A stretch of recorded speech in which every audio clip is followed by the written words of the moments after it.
Yuk buat teman-teman semuanya, daripada kita sibuk-sibuk membahas selalu soal dari gagal bayar, tidak mampu bayar, tidak sanggup bayar, diteror debt collector, alangkah baiknya teman-teman juga perlu mengenal tentang sejarah pinjaman online gitu loh.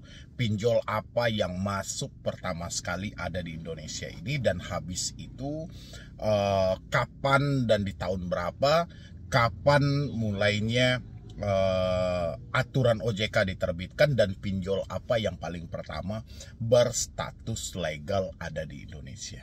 Daripada sibuk-sibuk kan selalu kan teman-teman mencari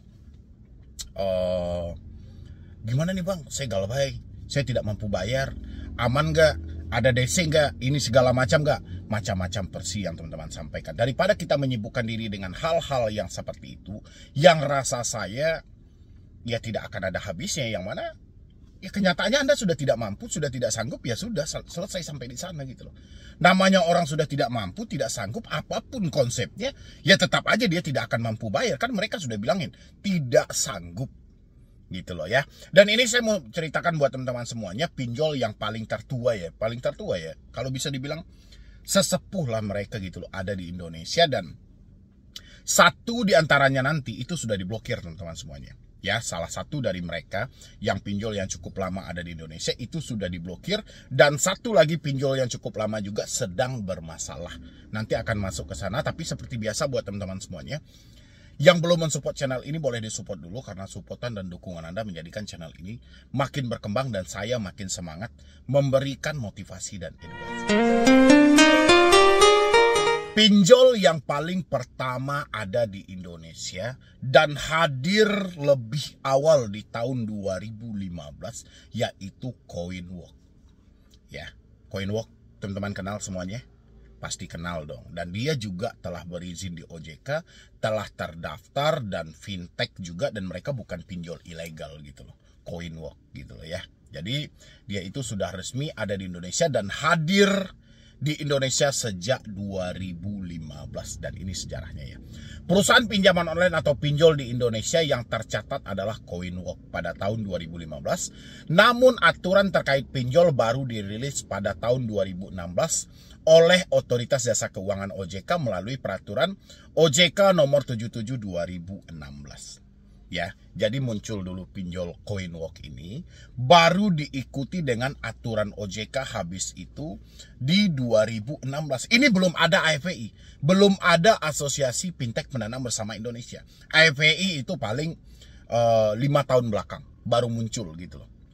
Ya, jadi ini masih diawasi waktu itu oleh Otoritas Jasa Keuangan, dan OJK membentuk satu regulasi. Regulasinya yang mereka bentuk itu ya POJK nomor 77 tadi, tahun 2016. Habis itu diikuti pinjol yang pertama sekali juga mendaftarkan diri atau berstatus legal di OJK, yaitu pinjol Danamas. Itu yang paling pertama. Ya, dia yang berstatus legal di tahun 2016. Dia yang mendaftarkan diri paling pertama. Ya, baru diikuti habis itu ada Amarta, ada Akseleran, ada Impestri. Ya, untuk Impestri sendiri teman-teman sama-sama sudah tahu. Impestri dari yang bosnya kabur ke luar negeri, Bapak Adrian Gunadi, ya, yang mana izinnya sudah dicabut oleh OJK di akhir tahun 2024. Kalau saat ini yang sedang bermasalah yaitu Akseleran gitu loh, yang mana para lendernya merasa tertipu dan segala macam gitu loh. Nanti beritanya teman-teman bisa lihat aja untuk di Google. Ya, dan itulah sejarah pinjol ada di Indonesia, itu paling pertama gitu loh. Seiring waktu berjalan ya, 2017, 2018 itu udah makin banyak. Baru ada Kredit Pintar, ada Aku Laku, segala macam, itu sudah makin banyak. Sampailah pembentukan Asosiasi Fintech Pendanaan Bersama Indonesia diresmikan oleh OJK sekitaran bulan Maret 2019. AFPI itu dibentuk di Maret 2019 gitu loh, jauh hari setelah pinjolnya hadir gitu loh. Jadi pinjol aja hadir ke Indonesia 2016, 2015, 2016 regulasinya baru selesai, aturannya baru selesai, dan aturannya itu ngeri-ngeri banget teman-teman. Bunganya sangatlah tinggi-tinggi, dan sasaran iklan mereka waktu itu lebih banyak bermain di Facebook. Ya, karena TikTok belum ada.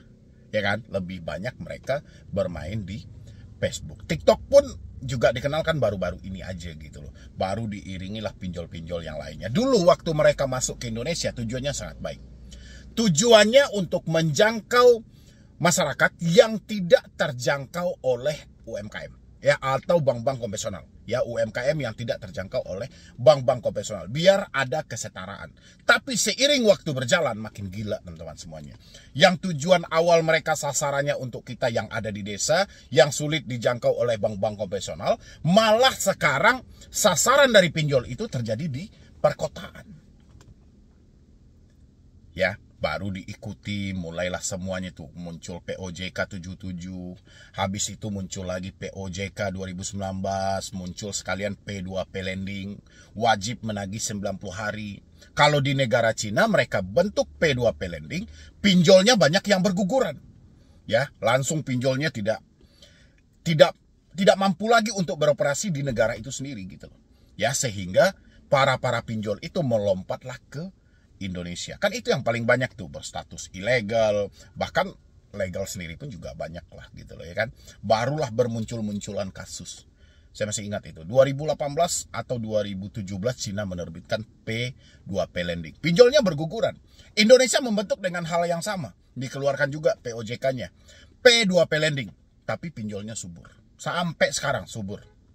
Ya, memang jumlahnya sudah berkurang daripada yang dulu. Kalau dulu ada 140 lebih pinjol yang terdaftar dan terverifikasi. Kalau sekarang nggak lagi. Sekarang tinggal 96 pinjol. Tapi masalahnya tidak berhenti sampai di situ. Masalahnya tetap aja gitu loh.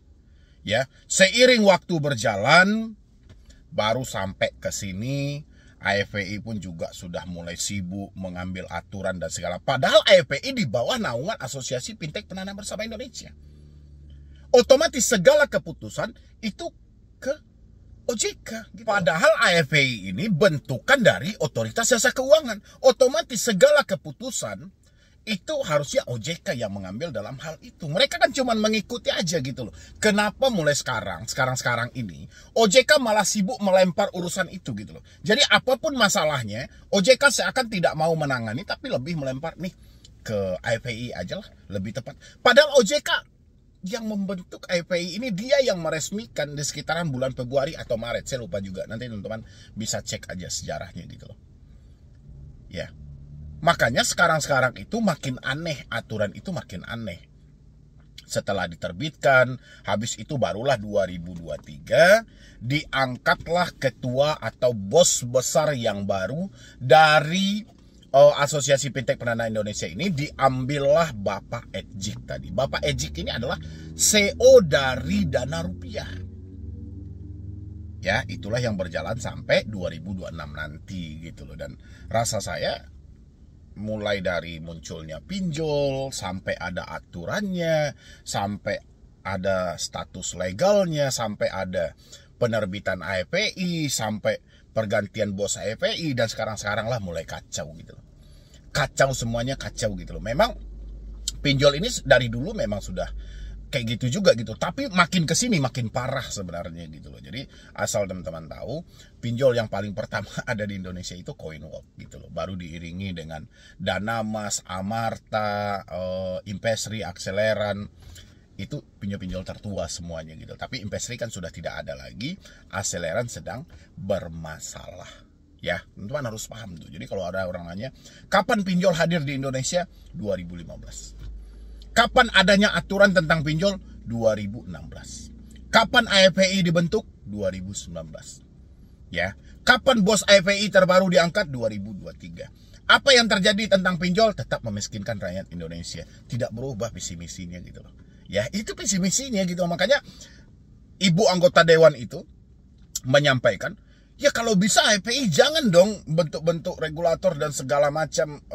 Pokoknya jangan sok-sok ngambil alih, ngatur-ngatur ini dan segala. Ya memang benar, tepatnya memang seperti itu. Karena AFPI ini yang meresmikan OJK. Jadi yang kenal sampai ke pemerintahan yaitu OJK. Ini cuma lembaga yang dibentuk oleh OJK untuk mengawasi. Ya bukan mereka yang membuat aturan, yang begana, yang begini segala macam. Tapi makin kesini kan makin gila gitu. Jadi wajar ibu itu menyampaikan, ini tolong diperjelas lagi fungsi AFPI apa, OJK apa gitu. Ini seakan-akan AFPI sudah seperti OJK gitu loh. Ya nggak sih buat teman-teman semuanya, dan itulah kurang lebih sejarah pinjol yang ada di Indonesia. Jadi sekian dulu dari saya, Medi Broni. Wassalam.